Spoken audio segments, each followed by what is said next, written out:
Captain America brave new world में मुझे doctor Doom मिल गया है। देखो यार, ब्रेव न्यू वर्ल्ड भले ही एक मोर देन एवरेज मूवी रही हो, बट स्टिल इसमें नए एक्समैन से लेकर एडामेंटियम और एवेंजर्स डूम्सडे और सीक्रेट वॉर्स में होने वाले मल्टीवर्सल वॉर को फुल ऑन सेटअप किया जा चुका है। डॉक्टर डूम के बारे में भी लीडर जानता है, कैसे जानता है, एक एक चीज तुम्हें पॉइंट बाय पॉइंट बताता हूँ। हेलो गाइस, मेरा नाम है हिमांशु, वेलकम टू बस बीम नाउ। गला आज मेरा थोड़ा सा खराब है, मैंने बताया था मेरी तबीयत सही नहीं चल रही है। So first let's talk about adamantium. Movie में एडामेंटियम डेड सेलेस्टियल टियामेट की बॉडी से आता है। ये एमसीयू का मजबूत इंडिस्ट्रक्टिबल मेटल है और हमारे वुल्वरीन की बॉडी की एक एक बोन इसी एडामेंटियम से बनी हुई है। कॉमिक्स में एडामेंटियम एक कॉम्प्लिकेटेड केमिकल प्रोसेस से बनता था, बट फिलहाल थोड़ी देर के लिए कॉमिक्स को हम जाते हैं भूल। मार्वल ने एमसीयू में एडामेंटियम को टियामेट की बॉडी में बनता हुआ दिखाया है और ये बहुत बड़ी बात है बिकॉज सेलेस्टियल्स को स्पेस गॉड्स माना जाता है। इवन ये भी माना जाता है कि एमसीयू के सबसे पावरफुल बीइंग्स में से हैं और यूनिवर्स को बनाने के पीछे भी इन्हीं का हाथ है। नाउ क्योंकि टियामेट सेलेस्टियल की बॉडी एडामेंटियम से बनी है, दैट मींस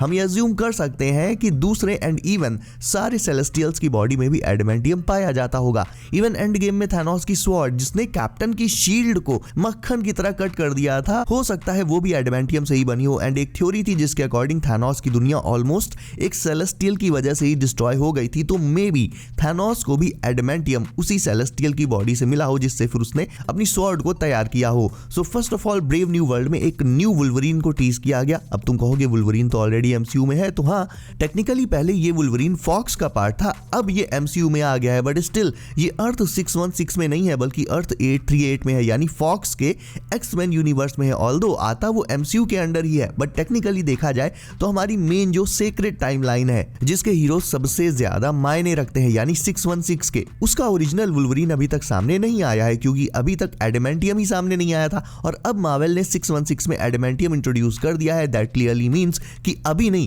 बट फ्यूचर में रीबूट के बाद वो मे बी एक नए एक्टर को जो कि थोड़ा यंग हो एज में उसे 616 का मेन वुल्वरीन बना सकता है, बट स्टिल इसमें अभी बहुत टाइम है गाइस। नाउ मूवी में लीडर रॉस से रिवेंज ले रहा है क्योंकि काफी पहले रॉस जब हार्ट अटैक से मर रहा होता है तब लीडर अपने जीनियस दिमाग से उसकी जान बचा लेता है, बट रॉस लीडर को पावर में नहीं आने देता। इवन उसके दिमाग का यूज खुद को सक्सेसफुल बनाने के लिए करता है, लेकिन जिंदा रहने के लिए रॉस को कुछ पिल्स खानी पड़ती हैं जिनमें गामा रेडिएशन होता है और इन्हीं के चलते रॉस धीरे धीरे रेड हल्क में ट्रांसफॉर्म हो जाता है। यानी लीडर दुनिया के सामने रॉस को एक तरह से एक्सपोज करना चाहता था कि वो एक मॉन्स्टर है और एक्सपोज करने के चक्कर में वो उसे सच में एक लिटरल रेड रेजिंग मॉन्स्टर ही बना देता है। मूवी के थर्ड एक्ट में रॉस रेड हल्क में ट्रांसफॉर्म होकर व्हाइट हाउस को डिस्ट्रॉय कर देता है एंड सैम से उसकी गुत्थम गुत्ती भी हो जाती है। अब ये फाइट यार देखो डिबेट का सब्जेक्ट है, बहुत से फैंस कह रहे हैं कि सैम बिना सुपर सोल्जर सीरम के रेड हल्क से नहीं लड़ सकता, बट वो लड़ा एंड जीत भी गया। तो भाई फर्स्ट एंड ये मेरे विचार हैं, आपके विचार में से डिफरेंट हो सकते हैं, देन कोई नहीं, सैम जब इतनी टेक्नोलॉजी यूज करता ही है तो वो क्यों नहीं सुपर सोल्जर सीरम लेकर ये डिबेट ही खत्म कर देता। वो सीरम नहीं है जो सैम को कैप्टन बनाएगा, वो सैम के अंदर की अच्छाई है, वरना सीरम तो फिर जॉन वॉकर ने भी लिया था, फिर वो क्यों नहीं स्टीव रॉजर्स के लेवल पर पहुंच पाया। एक्चुअल में सीन ये है ना कि कैप्टन एक बहुत क्लासिक बंदा है, बहुत डाउन टू अर्थ बंदा, वो ज्यादा टेक्नोलॉजी वगैरह के चक्कर में नहीं पड़ता, अपनी अच्छाई, लीडरशिप और एक्सपीरियंस से खेलता है। सैम का वाइब्रेनियम सूट और विंग्स ये सब उसे कैप्टन की क्लासिक इमेज से थोड़ा दूर ले जाते हैं। हाँ यू नो कॉमिक्स में भी सैम कैप्टन ऐसे ही बना था, बट यार अगर ऐसे ही सैम पसंद है तो फिर दुनिया भर में फैंस सैम को लेकर कंप्लेन क्यों कर रहे हैं कि इससे कैप्टन वाली वाइब्स नहीं आ रही हैं। फैंस देखो डिवाइडेड है, तो भाई सैम अपनी जगह बहुत सही बंदा है एंड स्टीव रॉजर्स की एब्सेंस में आई थिंक हमें इसी से काम चलाना ही पड़ेगा। एंड ये पूरी एक बहुत बड़ी डिबेट है जिस पर फिर कभी आगे बात होगी। तुम खुद सोचो जब हल्क ने थॉर जैसे सुपर नेचुरल बीइंग तक को एक नहीं कई बार कूटा है, ऐसे में अगर सैम रेड हल्क को बिना सीरम के सिर्फ अपने सूट के दम पर हरा देगा तो इससे थॉर की इमेज खराब नहीं होगी कि बताओ थॉर जिसे नहीं हरा पाया 1-on-1 उसे सैम ने एक नॉर्मल ह्यूमन बीइंग ने हरा दिया। जबकि देखा जाए तो थॉर कैप्टन अमेरिका से तो कहीं ज्यादा पावरफुल बीइंग है, तो ये सब कुछ बहुत ज्यादा कॉम्प्लिकेटेड है। आगे बढ़ते हैं तो फाइनल बैटल से पहले बकी आकर सैम को समझाता है कि तुम्हें सीरम वीरम की जरूरत नहीं है and he was quite right. Movie में रॉस को ये दिखाना है कि वो बदल सकता है, वहीं सैम को ये प्रूव करना था कि वो कैप्टन का मैंटल लेने लायक है, क्योंकि इस दुनिया में जिसमें सुपर पावर्स वाले हीरोज बढ़ते ही चले जा रहे हैं हर आने वाले दिन के साथ, उसमें सैम बिना किसी सुपर पावर के कैप्टन अमेरिका बना घूम रहा है और लोग उसे काफी जज भी करते हैं, तो उसे खुद को प्रूव करना था और उसने रेड हल्क को शांत करके खुद को प्रूव कर भी दिया कि करंटली कैप्टन अमेरिका के लिए शायद एमसीयू में वही बेस्ट चॉइस है। एंड बहुत से लोग बकी को भी बेस्ट चॉइस मानते हैं and I totally respect that, but we got Sam क्योंकि स्टीव ने सैम को चुना था। नाउ बात करें डूम्सडे और सीक्रेट वॉर्स की, तो एंड में द लीडर राफ्ट में कैद कर दिया जाता है। राफ्ट वही प्रिजन है जिसे हमने सिविल वॉर में देखा था। ये सुपर पावर वाले बींग्स को कैद करने के लिए एक अंडर वाटर प्रिजन है। तो लीडर जिसके हेड में हल्क का ब्लड चला गया था द इनक्रेडिबल हल्क मूवी में। अब वैसे तो नॉर्मली हल्क बनने पर इंसान की बॉडी एक जैक्ड मॉन्स्टर में बदल जाती है, एब्स वगैरह बिना जिम जाए निकल आते हैं, बट लीडर के हेड में उस टाइम एक चोट लगी थी, एक वुंड था, जिसमें जब हल्क का ब्लड गिरा था तो लीडर के माइंड पर, उसके ब्रेन और सिर्फ उसके ब्रेन पर ही इसका असर हुआ था। यानी लीडर को हल्क जैसी रिप्ड बॉडी तो नहीं मिली, बट उसका दिमाग अपने आप में एक क्वांटम कंप्यूटर बन गया था विद 5090 ग्राफिक्स कार्ड। लीडर अपने दिमाग में टफ से टफ कैलकुलेशंस कर सकता है, इवन चाहे वो एलियन कैलकुलेशंस हो यानी अर्थ के बाहर का स्टफ हो, वो भी वो कैलकुलेट कर सकता है। वो फ्यूचर को प्रेडिक्ट कर सकता है प्रोबेबिलिटीज से, यानी किसी एक वॉर, किसी एक बैटल के कितने आउटकम्स हो सकते हैं, कितने पॉसिबल आउटकम्स हो सकते हैं, किसी एक चीज के कितने पॉसिबल रिजल्ट्स हो सकते हैं, ये चीज लीडर अपने दिमाग में प्रोबेबिलिटीज को कैलकुलेट करके प्रेडिक्ट कर सकता है। जैसे डॉक्टर स्ट्रेंज सारे पॉसिबल आउटकम्स अपने टाइम स्टोन की मदद से देखते हैं, कुछ उसी तरह से लीडर अपने माइंड में कैलकुलेट करके वो सारे आउटकम्स देख सकता है। सो लीडर ने सैम को बताया कि आने वाले फ्यूचर में उसका सामना दी अदर्स से होगा। दी अदर्स यानी मल्टीवर्स के दूसरे हीरोज एंड विलन्स। जैसे अपनी अर्थ 616 में एवेंजर्स थे,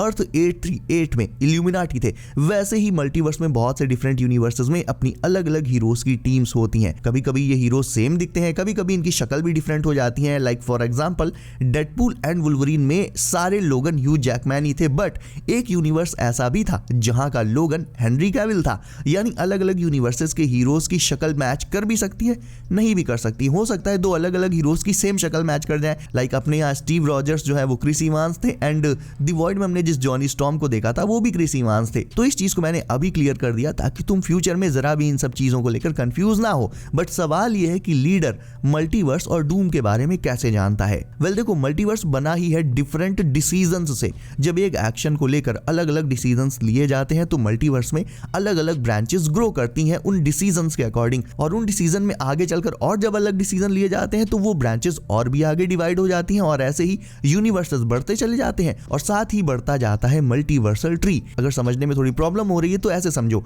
आंटमैन क्वांटममेनिया में जब आंटमैन क्वांटम ड्राइव में था तो जैसे जैसे वो अलग डिसीजंस लेता जा रहा था वैसे वैसे वो उसी डिसीजन के हिसाब से अपने एक अलग वेरिएंट में स्प्लिट होता जा रहा था। तुम्हें याद होगा, यानी वहां पर ये सारे स्कॉट लैंग एके आंटमैन के डिफरेंट वेरिएंट्स थे जो उसकी लाइफ में लिए गए डिफरेंट डिसीजंस के बेस पर बने थे। फॉर एग्जांपल उसका एक वेरिएंट बास्किन रॉबिन्स की यूनिफॉर्म पहने था, यानी स्कॉट लैंग अपनी लाइफ में अगर बास्किन रॉबिन्स में काम करने का डिसीजन ले लेता तो आज वो आंटमैन ना होता बल्कि जॉब करने वाला एक सिंपल बंदा होता। तो ये वही वाला वेरिएंट था। आई होप अब तुम्हें मेरी बात समझ में आ रही होगी। और भूलो मत, नो वे होम में रियलिटी लिटरली टूट गई थी एंड मल्टीवर्स से ढेर सारे वेरिएंट्स अर्थ 616 पर आने लगे थे। मल्टीवर्स ऑफ मैडनेस में भी कुछ ऐसा ही हुआ था, यानी लीडर ने ये सारे जो मल्टीवर्सल इंसिडेंट्स पहले हो चुके हैं इन्हें देखा तो होगा ही होगा, प्लस इन्हें स्टडी भी किया होगा, एंड दैट्स एग्जैक्टली व्हाई वो मल्टीवर्स के बारे में जानता है। प्लस उसने सारी प्रोबेबिलिटीज भी कैलकुलेट करी होंगी कि आने वाला फ्यूचर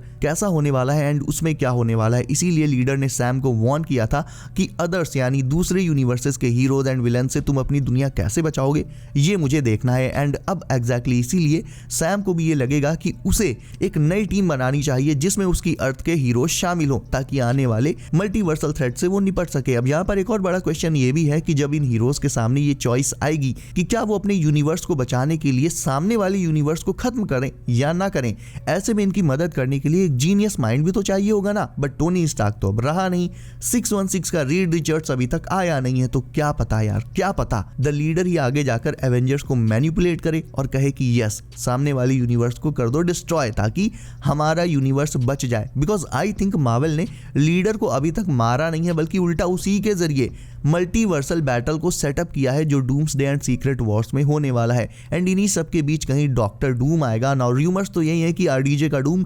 फैंटास्टिक फोर में आ ही जाना है, एंड अब मुझे इसके चांसेस बहुत बहुत ज्यादा लग रहे हैं। एंड लीडर ने कहा था कि इट्स कमिंग, तो मेरे ख्याल से इट्स कमिंग का मतलब उसका जो इशारा था वो सीधे सीधे डूम की तरफ था। तो मल्टीवर्स के बारे में लीडर अगर जानता है तो कहीं ना कहीं वो डूम को भी जानता होगा। अब एग्जैक्टली कैसे जानता है, हो सकता है ये आगे किसी अपकमिंग मूवी वगैरह में रिवील हो जाए। जैसा कि मैंने बताया लीडर का जो दिमाग है वो एक क्वांटम कंप्यूटर की तरह है। सो गाइस, तुम्हारे अगर कोई क्वेश्चन हो, कोई डाउट्स हो, कंफ्यूजन हो तो डेफिनेटली डेफिनेटली कमेंट करके पूछ सकते हो। इसके अलावा वीडियो भी अच्छी लगी तो इसे लाइक करके चैनल कर लो सब, नोटिफिकेशन कॉल पर डालना बिल्कुल मत भूलना ताकि आने वाली नई वीडियोस तुमसे कभी भी मिस ना हो। सो बी सेफ गाइस, अपना ख्याल रखिए, आप मेरी तरह बीमार मत होना। मेरा नाम है Himanshu and as always I will see you in next one.